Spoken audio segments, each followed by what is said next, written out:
একটা জায়গায় নিয়ে যাব যেটা দেখলে তোমাদের মনটা অনেক ভালো হয়ে যাবে। তুমি যদি কখনো একটু শান্তি খুঁজে থাকো তাহলে এই জায়গা তোমার জন্য। হ্যালো গাইস, আসসালামু আলাইকুম। সবাই কেমন আছেন অবশ্যই জানাবেন। কে কোথা থেকে আমার ব্লগটা দেখছেন তাও জানাবেন। আজকে চলে এসেছি কক্সবাজারের শালিক রেস্টুরেন্টে। এই রেস্টুরেন্টের নাম কিন্তু অনেক শুনেছি এবং অনেক ভিডিও দেখেছি এবং রিভিউগুলো ছিল অনেক সুন্দর। সারাদিন যেহেতু অনেক ঘোরাফেরা করেছি এবং অন্যান্য জায়গায় খেয়েছি, তো রাতের ডিনারটা কিন্তু শালিকে করার জন্য চলে আসলাম।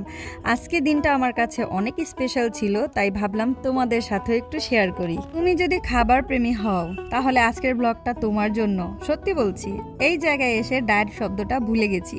বন্ধুরা, আজ একটু মজা হবে, তাই কমেন্টে জানাও কে কে ট্রাভেল প্রেমী। এমন জায়গায় এলে মনে হয় দুনিয়াটা আসলে খুব সুন্দর। এইখানে যখনই ঢুকেছি এত সুন্দর একটা ভিউ ছিল, ডান পাশে পুরাটাই গাছ এবং বাগান দিয়ে তৈরি ছিল, আর ছোট ছোট জায়গায় বসার সিট ছিল, আর দোলনা তো ছিলই। তো আমরা খাবার দাবার খেয়ে কিন্তু অবশ্যই এইখানে মালাই চাটা খাবো। 70 টাকা প্রাইস এবং 40 টাকা প্রাইস, দুইটা চাই অসম্ভব মজা।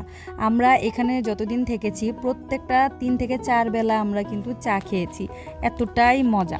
আমি চা দেখে লোভ মানতে পারি নাই, তো 1 কাপ নিয়ে নিলাম। আমি বসে গেলাম একটু চা খেতে, কারণ ডিনারের টাইম আরও একটু সময় আছে। এখানে সময় কাটাচ্ছিলাম, ফুল গাছগুলো দেখছিলাম, অনেক সুন্দর। তারপর আমার আঙ্কেল আন্টি এরা সব চলে আসলো। আমার আঙ্কেল কিন্তু একজন সেলিব্রিটি মানুষ, তো সবাই হয়তো চিনবেন, সাইফুল ইসলাম আকন্দ।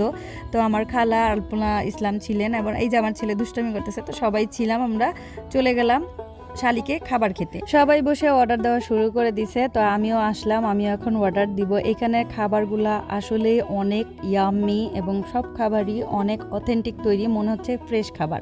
তো সবগুলাই টেস্টি ছিল। আমরা বসে গল্প করছিলাম, যেহেতু কিছু ভিডিও করেছিলাম, ভিডিও ক্লিপগুলো দেখছিলাম। সারাদিন অনেক এনজয় করেছি।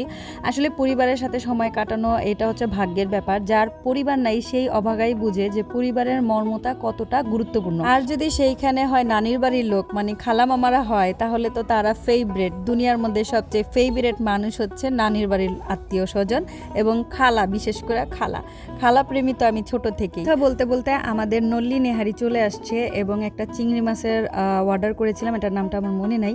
তারপরে ভাত, তারপরে রূপচাঁদা মাছ, তারপরে আরও শুটকির ভর্তা, ডাল, একটু ভেজিটেবল, এগুলো অর্ডার করে খাওয়া শেষ। এখন চলে গেলাম চা খেতে। তো আঙ্কেল আমাদের সাথে দুষ্টামি করছিল, আমাকে শাশুড়ি বলে, আমার হাজবেন্ডকে শ্বশুর বলে। তো আমরা ছোট মানুষ, আমাদের অনেক আদর করে।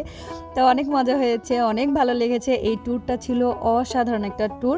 যারা আমার এই ব্লগ ভিডিওগুলো দেখছেন সবাই কিন্তু অবশ্যই একটা লাইক, কমেন্ট, শেয়ার করতে ভুলবেন না, এবং অবশ্যই শারমিনের পাশে থাকবেন।